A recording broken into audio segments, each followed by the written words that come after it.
E quindi questa è un'immagine creata da un'intelligenza artificiale. Guardate questa, mind blowing.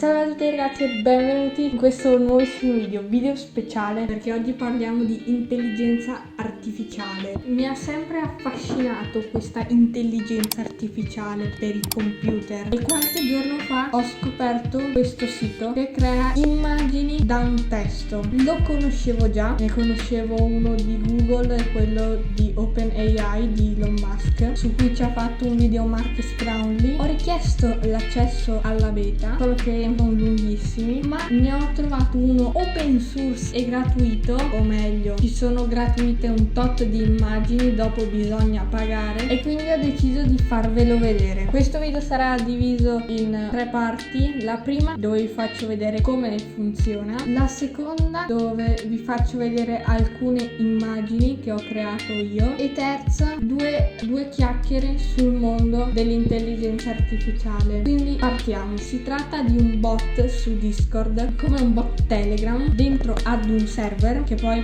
potete metterlo nel vostro di server. E come funziona? Per prima cosa dovete andare sul sito di Midjourney, midjourney.com, ve lo lascio in descrizione. Vi aprirà questa pagina, come vedete, potete vedere chi ha creato questa roba. Voi dovete cliccare su Join the Beta e si aprirà il server Discord di Midjourney. Ovviamente dovete entrare. Per creare un'immagine dovete andare nella sezione New Buys, o 113 o 143 o 173, è lo stesso. Per creare un'immagine dovete digitare slash imagine, ovvero immagina. Voi ci cliccate sopra e come prompt dovete inserire una frase, una parola inglese che dovrà essere una descrizione della vostra immagine. Detto questo, vi faccio vedere un po' di immagini che ho creato io. Per prima cosa ho generato un'immagine a partire dal mio nome, Mattia, e questo è quello che ne è venuto fuori. Praticamente, però, una volta inserito questo comando vi verranno generate 4 immagini a bassa risoluzione in circa un minuto, e sotto ci saranno dei bottoni, ovvero U1, U2 o 3 o 4, che vi servono per fare l'upscaling, ovvero avere un'immagine a qualità massima, oppure V1, V2, V3, V4 per rifare una certa immagine. Adesso ne ho create alcune, ve le commento. Allora, una TV che mostra Mozart, e questo è quello che ne è venuto fuori, mind blowing. Ma sì, c'è una TV che mostra Mozart, ma l'ha messa in un periodo vecchio, una TV vecchia, quindi ha creato tutto l'ambiente intorno a Mozart, e questo è incredibile. Poi un toro a una gara, ed è incredibile anche questo. Ovviamente potete scegliere, se lo digitate così, molto probabilmente, dipende dalla frase, vi verrà fuori un disegno tipo pittura, ma potete scriverli in 16 noni, se la volete in 16 noni l'immagine, in 4K, 8K, oppure super realistica. E comunque vediamo anche c'è del movimento in questa immagine, bella. Quello che sogniamo tutti, ho creato l'albero dei soldi. Ora, non penso ci abbia capito bene, perché il primo è un albero con il tronco anche sopra, questo è un germoglio, un quadro, e forse il terzo è quello a cui si avvicina di più. Quindi li rifaccio fare il terzo in versione upscalata e vediamo cosa ne viene. Allora, l'ho upscalata, ma ci sono dei pesci.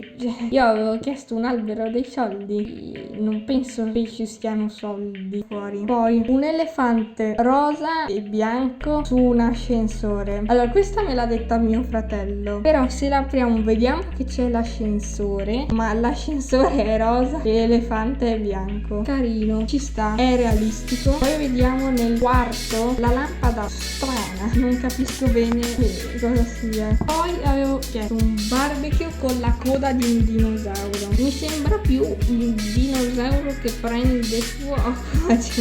La seconda c'è un dinosauro che sta facendo un bagno nel fuoco. Poi invece stanno preparando da mangiare con il dinosauro. Figo, è interessante. interessante vedere come interpreta un'intelligenza artificiale queste parole. Poi un unicorno, però c'è un problema, tutti questi unicorni hanno 2 corna, ok, però carini. Questi sono quelli che ho generato io. Se volete potete provarlo voi, oppure mi lasciate un commento qui sotto e potrebbe diventare una serie dove andiamo a reagire a tutti questi disegni. Nel server di Midjourney troviamo anche i favorites, quelli preferiti, quindi se volete dare un'occhiata ce ne sono dei capolavori che potrebbero diventare dei quadri. Questa qua è Star Wars praticamente ed è figo, cioè non c'è altro da dire, è figo. E tutto ciò è incredibile, cioè guardate questa casa, mind blowing, o guardate questo fiore, cioè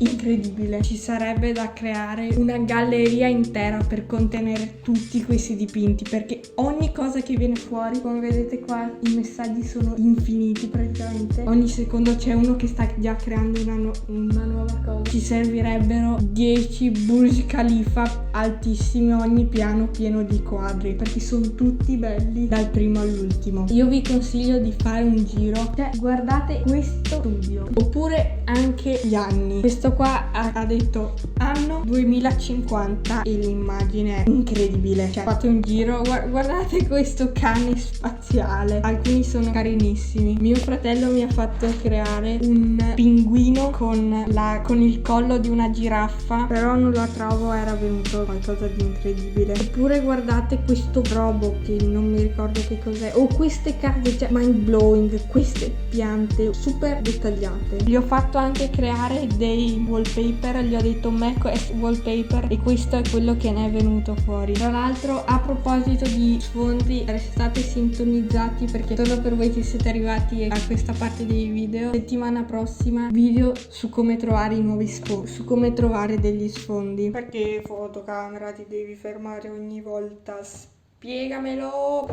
Ora che vi ho fatto vedere qualcosa, voglio dirvi 2 pareri. Se da una parte è bellissimo vedere che un'intelligenza artificiale, un computer possa creare queste immagini partendo da testo che comprende un umano e farlo capire a una macchina che fa solo 1 e 0 è qualcosa di incredibile, ma a tratti anche inquietante. Elon Musk ci ha avvertiti per primo sul fatto che l'intelligenza artificiale potrebbe essere più pericolosa del nucleare e questo inquieta molto, quindi spero che continui ad essere sviluppato perché sta prendendo un piede questo mondo che per me è appassionato di tecnologia, è qualcosa di incredibile. Ormai anche mio nonno sa chi è Elon Musk o chi è uno youtuber. Detto questo, io spero che questo video vi sia piaciuto. Se fosse così lasciate like, commentate se volete che questa serie sulle reaction alle immagini create da intelligenze artificiali continui. Già che ci siete, iscrivetevi al canale, entrate nei miei canali Telegram, li trovate qui sotto in descrizione e quindi noi ci rivediamo come sempre nel prossimo video.